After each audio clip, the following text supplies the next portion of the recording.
I want to blow through this. I'm sure that's going to cause the video to suffer. I got a shelf. I want to get through them all so I can stick them back on there and get the house kind of cleaned up. I mentioned this yesterday. It's a salsa bueno. And I popped this in. For some reason, I knew I would like it. I popped it in the car. It had all the stuff I liked. I had recorded it, you know, as kind of a greatest hits for some people I met at a salsa place here in Central Arkansas.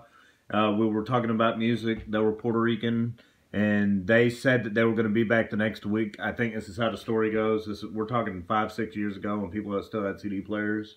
Popped it in. For myself, I never saw those guys again. I popped it in for myself yesterday when I went to go get dinner, and it was good. It was one good song after another. And it's funny, that song I played for you guys yesterday, Maestros de Kung Fu by Chino Rodriguez, that song played in there. I don't know what it is about that song. Obviously, at certain times in my life, I've really, really liked it. But moving along, I already talked a minute about some salsa stuff. Chicago, don't remember what this album sounds like. These guys, I think their guitar player is Chris Caffrey. I think he's deceased. I think he committed suicide. They have so many albums. It's got a drill cut in there, so it's a promo, but somebody was at some point in time was selling it for $9. I like Chicago a lot. They're real poppy. If they would have went the route of the band If, which I've talked about, I think they would have been a lot better. I think I would have liked them more if they were a little bit more progressive. Amy's Answering Machine Volume 1.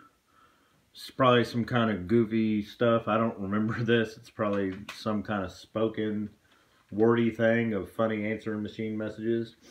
Jimi Hendrix BBC Sessions. BBC Sessions, they do a lot of good music and they do a lot of outtakes of songs and things like that. Don't remember exactly what this sounds like, but you know, I've heard it before. It's good. They're varying sound qualities of songs, varying versions of songs before what they came out on the album.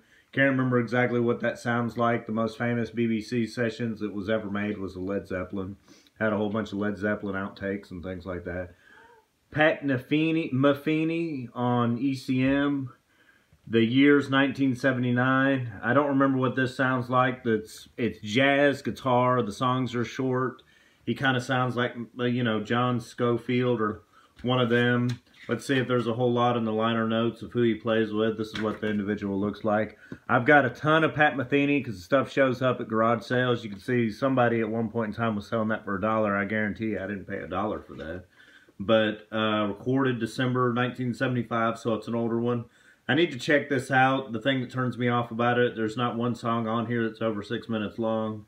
I can't tell who plays on this. I don't know. It's got Jaco Pastorius, famous bass player, and Bob Moses drums. I need to listen to this. I might actually like this one. I've listened to all his stuff. I've got plenty of it. I never could get into it, and all the jazz heads say I should really like them. Came out of that batch.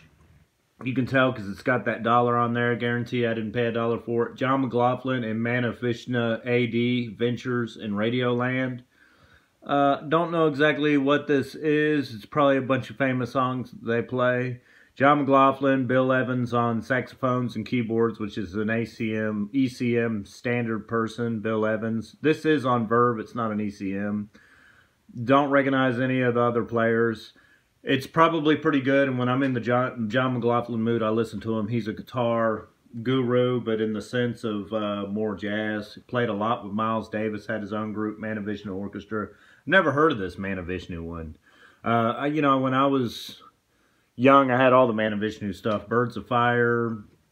There was another one. There was one that I bought it the day it came out in the late 90s called the Trident Sessions, which is kind of redone live stuff.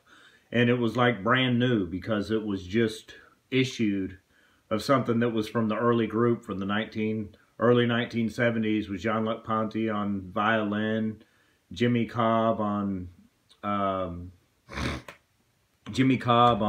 drums. It was good, and I was happy to be in the air that came out in. It was neat. Miles Davis collector's items. This is mostly held up by the first song on there, Serpent's Tooth. The rest of it's just okay. It's got Sonny Rollins on it, which is one of my favorite tenor sax players. It's got Tommy Flanagan on it and Arthur Taylor, Philly Joe Jones on drums. The problem with these types of albums are, what does it say on there? It's got somebody at some point in time sold this for $6 at Ed McKay's. And that's what it says down there for $6. The problem with this is it's 2 different sessions.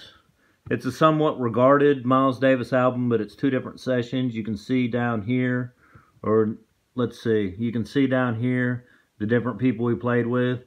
On your jazz, you need to have the same band all the way through. It doesn't need to be 2 different sessions of musicians played along with one person. Like I said, it's mostly held up by that one song, The Serpent's Tooth. Take one. It's old jazz, 1956. You know, it's good. It's held up by that first song. It's definitely not his best stuff. Huge Miles Davis fan of that era. If I think of it, I'll tell you the best one he had. The best one he had was one that was recorded with big grooves. And it had Philly Joe Jones on drums. And it was only like 20 minutes long because the grooves in the record were so big. Can't think of it off the top of my head. They do a version of Night in Tunisia that is just crazy. Philly Joe Jones had some cymbals on his drumsticks kind of deal that would clang when he played them, and it made it sound like there were more than one drummer. It was really neat. This is Faith, Hope, Love by King's X. King's X is a Christian metal band. They have one good album called Gretchen Visits Nebraska. This album's just okay. That Gretchen Visits Nebraska is like a metal classic. Christmas favorites, Bing Crosby, Rosemary Clooney. You know, I'm a sucker for Christmas music. This is Fishbone. Can't read the name of it. I can hear Fishbone in my head. They were popular when I was young. They're grunge. You know, they're just okay. This is Batman, the first movie with Prince doing all the songs. This is okay. I like Prince. I think it's a little cheesy, and everybody knew it was cheesy at the time, but at the same time, I think it's good, and a lot of people just really didn't like it. Queensryce 2, Jeff Tate. Every time I listen to Queensryce, they remind me of a band called Fate's Warning. They sound just like Fate's Warning to me, but Fate's Warning is just so much more progressive, and I like them. I like Fate's Warning so much more. The famous singer on this, Jeff Tate, went off and did his own stuff. This is good. Queensryche 2, Operation Mindcrime 2. That was the first Mindcrime was famous, and the album Empire was famous. This is when it was all kind of going downhill. But I don't want to say for me. I always try to listen to stuff with a fresh ear, and I might really like this. But every time I listen to Queensryche, they sound so much like Fate's Warning. Fate's Warning is progressive metal with like 20-minute long songs.